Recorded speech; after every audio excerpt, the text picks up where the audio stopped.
In a previous discussion, we were talking about the distinction between traditional resistance movements and modern politics. The traditional resistance movements, as you are aware, were organized predominantly by the rural classes, and modern politics was characterized by the rise of associations. The Congress represented the climax of the early trends towards association-based politics in the later half of the 19th century, in the sense that the Congress was the symbol of what historians have described as the politics of national unity, symbolizing the ability on the part of the Indian political leadership to outgrow their provincial moorings and come together in an attempt to create a national political outfit to be able to contain the power of British rule. Now, this particular discussion will concentrate on the larger context in which the Congress had emerged. Through the political experience of the Indian intelligentsia in the course of the decades of 1860s and 1870s. The early 1880s was a time when the political leadership, essentially provincial in nature at that stage, increasingly felt the need for a national body. What the significance of this event was in the long term will be taken up, of course, later. But I am reminded of a very interesting statement made by one of the newspapermen when the Indian leaders had assembled to give a kind of a hearty send-off to Ripon when he went back from India to Britain. They saw the kind of mobilization, and one of them had commented, "If this is true, what does it mean?" So the situation in the early 1880s was such that people were longing for this kind of an organization. I mean, those who were involved in provincial politics were looking for the creation of this kind of an organization. Historical explanations for the rise of the Congress, the foundation of the Congress in 1885, usually call attention to the experience that I am talking about, the experience of the rise of a public sphere, the experience of the provincial bodies that had been formed since 1850s. But there are certain arguments which need to be sorted out at the very early part of this discussion. Sir, what is this public sphere and how is it constituted? You know, the term public sphere would obviously imply a kind of activity which is relatively open, which happens in the presence of the public view it, participate in it, read the literature that this kind of activity actually produces. The term public sphere was employed by historians of the French Revolution who found in the activities of the many different clubs that actually contributed to the revolutionary movement on the eve of the Great French Revolution of 1789 as some of the major evidences of how the public sphere had emerged. If you actually try to define public sphere in more concrete terms, you have to talk about the expansion of the print media, for example. The print media by 1870s had expanded quite substantially.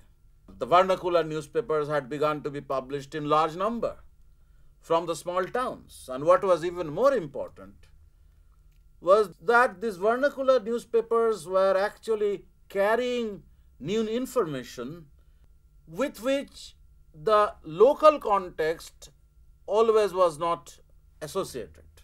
I mean, even small town newspapers were carrying information about distant places. Say, for example, the cotton duties controversy in the 1890s. I talked about cotton duties controversy earlier.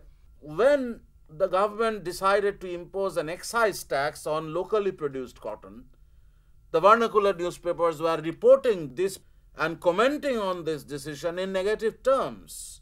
This is the way one can actually grasp how the expansion of the print media, the publication of the vernacular newspapers in large number, the ability on the part of the vernacular newspapers, which were basically produced locally, to carry information of national importance, all these actually contributed to the emergence of a nationalist public sphere.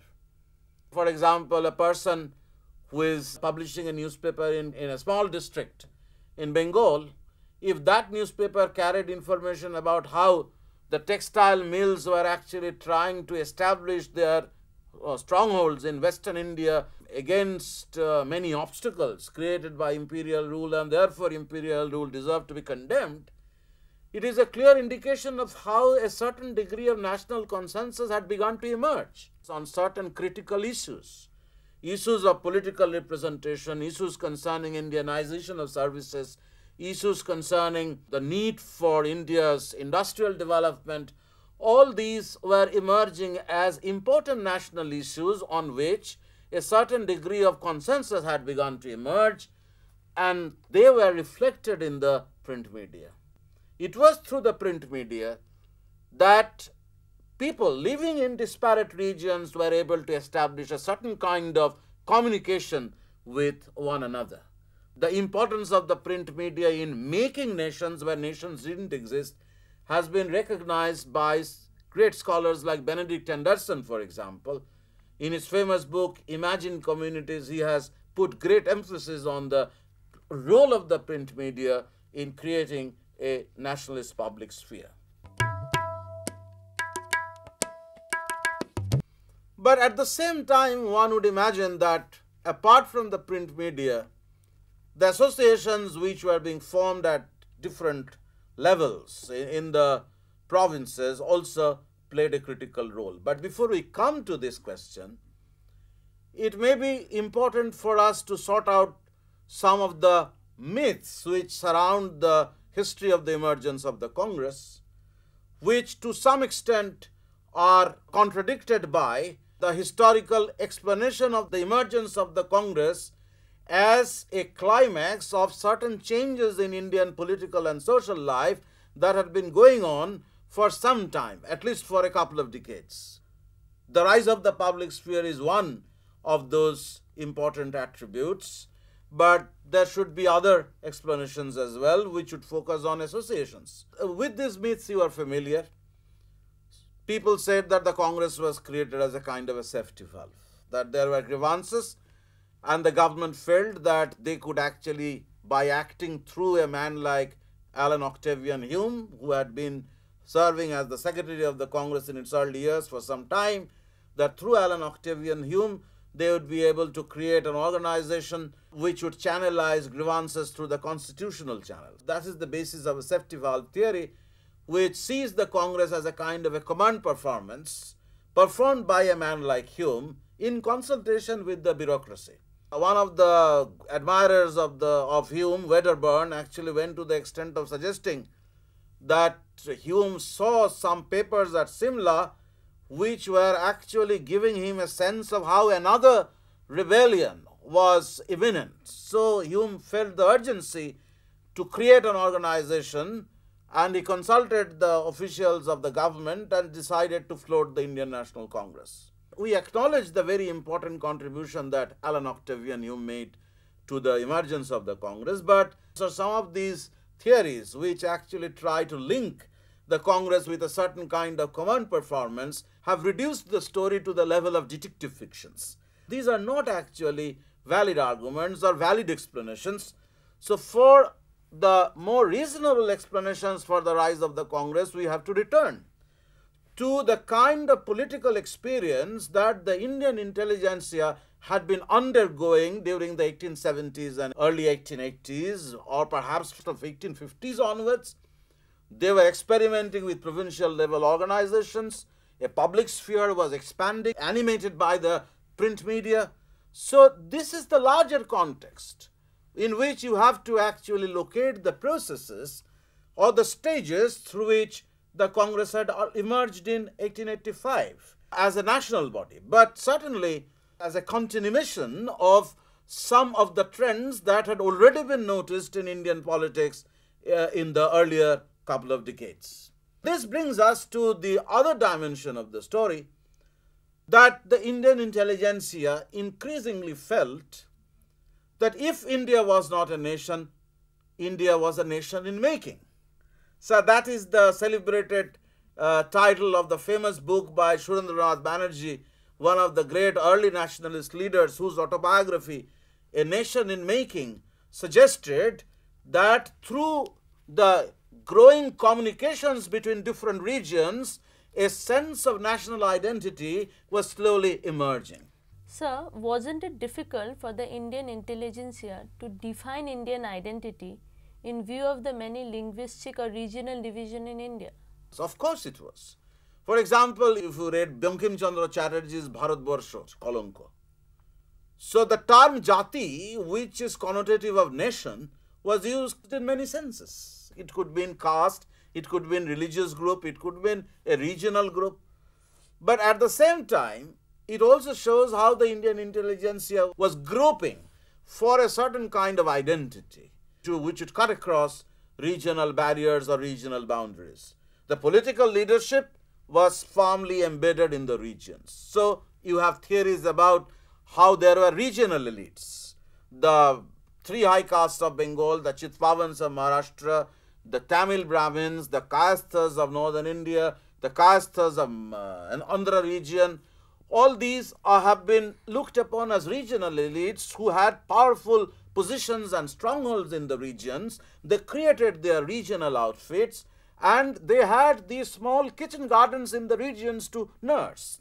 But even then, when the Congress was set up, or when there were initiatives towards the establishment of national level organizations, when it was easier for men from one region to communicate with men from another region through a process of social communication, the railways made it possible, the print media made it possible, then there would be a natural tendency on the part of the Indian intelligentsia to define national identity without, of course, completely invalidating the regional identity, which had a certain stronger cultural basis.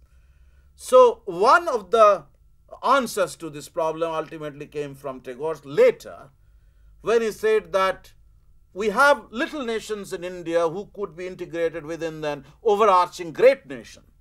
So Tagore came up with this idea of Bharatvarsha Mahajati, the Indian great nation, which would incorporate many little nations within its body. So the problem that the Indian intelligentsia was encountering in defining a national identity was a real problem. For example, some of these people would go to the extent of suggesting that it was possible to create an all-India state, but it was not possible to create a nation in India, considering that there were many linguistic differences, many regional differences. The powerful regional elites were the mainstay of political activity. So, considering all these, there would be a certain hesitation on the part of many people going through this experience of the latter half of the 19th century to define national identity in very clear terms. But as I said, that the political experience of the intelligentsia, the greater communications between regions, all this created the larger context, initiated a process through which, to use Surendranath Banerjee's words again, a nation in making. So, if Congress in the year of its foundation or after its foundation represented the politics of national unity, it is important therefore to look at the political experience of the intelligentsia during the 3 decades preceding the establishment of the Congress. It is not enough that you have a public sphere. You have to have people, you have to have leaderships, you have to have organizations which should actually activate the public sphere by organizing their movements against the iniquities of imperial rule.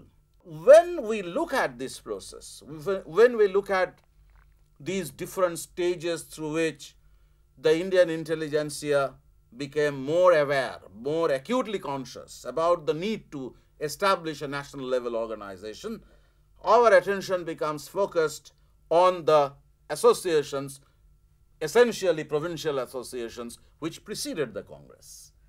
And when we talk about provincial associations, we see certain characteristics. Sir, what was the nature of these provincial associations? These provincial associations were established mainly by the middle class educated elites, the professional people. The professional people who had been able to consolidate their power or their influence in social life through the educational and the legal institutions, the judicial institutions. There were many different kinds of associations. You have associations of the professional classes, the bar associations, for example, which were active not just in the main cities, but also in the small towns.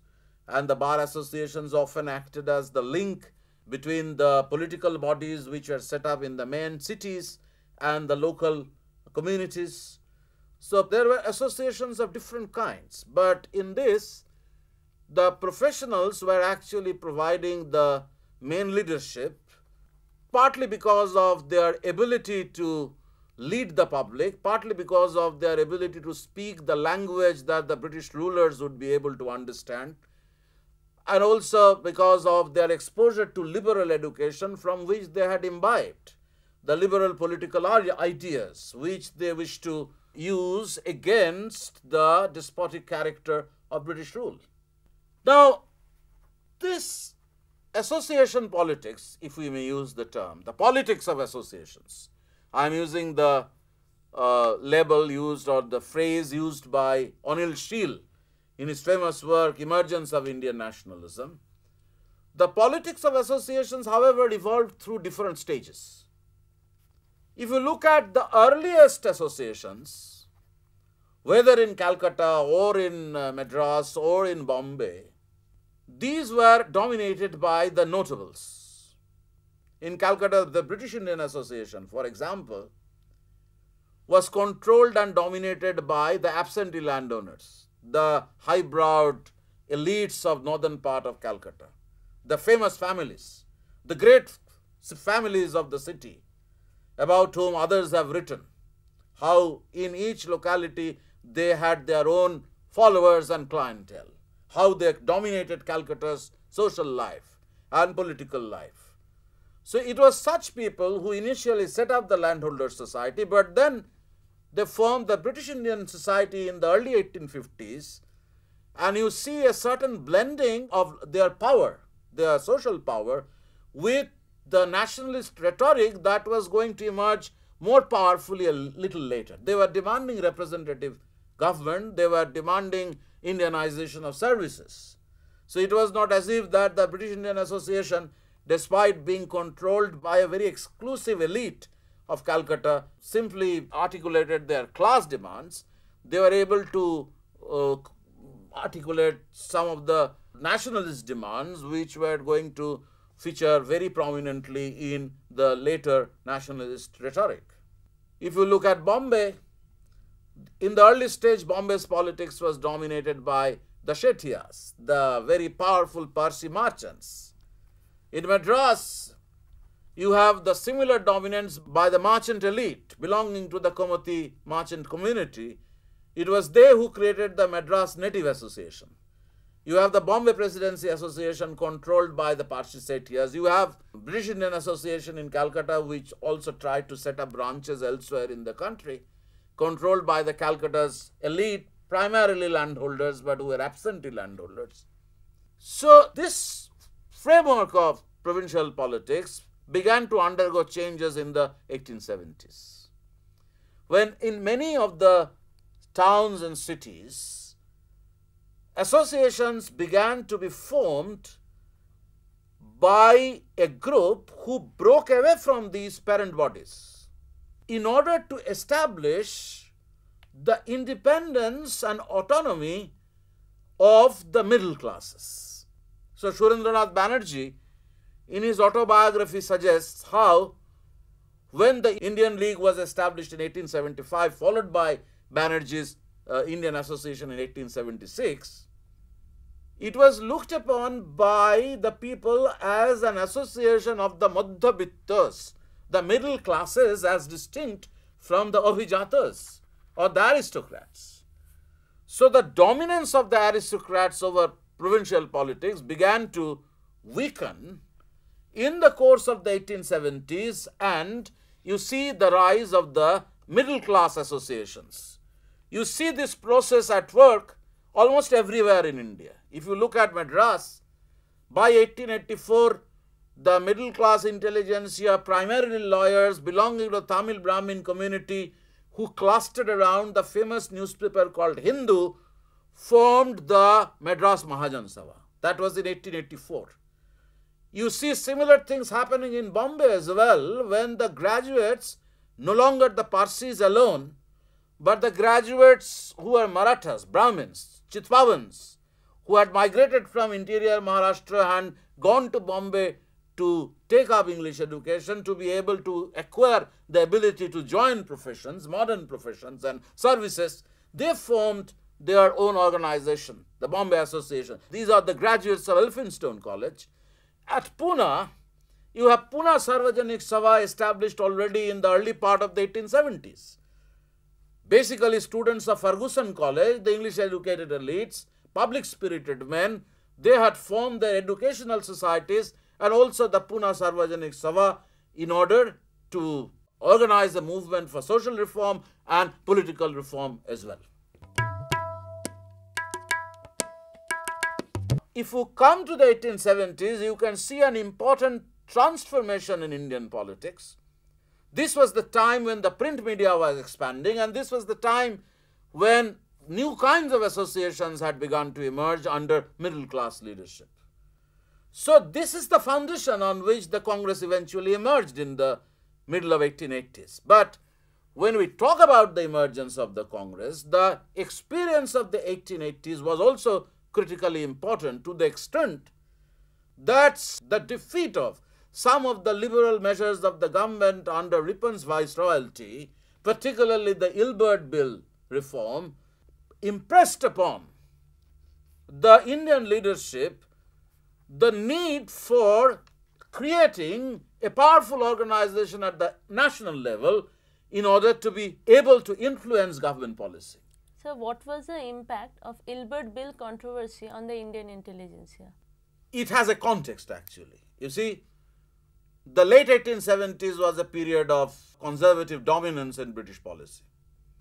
In England, conservatives were ruling, and you have Lytton, who was enacting a series of repressive laws. The Vernacular Press Act was one of them, which tried to restrict the vernacular press in 1879. You had Dramatic Performances Act. But then in 1880, a new government was set up in England. Gladstone won the election. And incidentally, many early Indian nationalists who were active in the provincial bodies campaigned in favor of Gladstone. They sent letters to the English electorate asking them to support Gladstone. So once Gladstone was in power, he sent Ripon to India with a liberal mandate. One of the more important reforms was the local self-government reform. That was implemented later, but the kind of objective that Ripon had was never realized. Ripon wanted the local government reforms to create a proper representative system, at least at the local level, but it is said that in India at that time, Ripon was the only liberal. The Viceroy was the lone liberal, continuously resisted by the conservative officials of the civil service. So all the provincial governors, the members of the British bureaucracy resisted this idea and ultimately scuttled the objectives of Ripon's local government reforms. But then Ilbert Bill was a major eye-opener for the provincial leaders. You know the content of the Ilbert Bill, that there was a proposal mooted by Ripon's law member Courtney Ilbert that there should be a perfect judicial equality. The Indian judges would be allowed to try an offender, even if he is a European. Now, against this measure, An organized agitation was conducted by the chambers of commerce, particularly the planters' interest, who had this habit of killing plantation laborers and arguing that because of an enlarged spleen, a minor injury had caused death. They thought that this kind of power that was given to the Indian judges would be putting the planters' interest in jeopardy, or the interest of the Europeans in jeopardy, European women in danger, European men in danger. They mobilized the Anglo-Indians, the Eurasian community as well, and organized a massive agitation in Calcutta, public meetings in Dalhousie Square, in which they actually fulminated against this measure, and ultimately Ripon had to compromise. This is an experience which impressed upon the Indian leadership the need for a national level organization. You see that from 1882-83 onwards, there were a series of efforts to create a national level organization. One of these efforts came from Surendranath Banerjee, the leader of the Indian Association of Calcutta. He had his connections in North India. He traveled through North India and set up an Indian National Conference, which was in 1883. And then a parallel effort was undertaken by Hume by bringing together the Madras and the Bombay leaders, and they formed the Indian National Congress. The first session was held in 1885, in which Banerjee wasn't present, but in the session that was held in Calcutta in 1886, the Indian National Conference merged into the Indian National Congress to create the basis of what is known as the politics of national unity. The Congress emerging as the symbol of modern nationalism in India on the basis of the experience of the intelligentsia during a couple of decades preceding the foundation of the Congress, the expansion of the public sphere, the development of provincial associations, the political experience of the intelligentsia in the 1880s. All this contributed to the rise of the Congress in 1885. This is the conclusion that we have to arrive at. We are not actually considering those detective fictions in connection with the history of the origin of the Congress.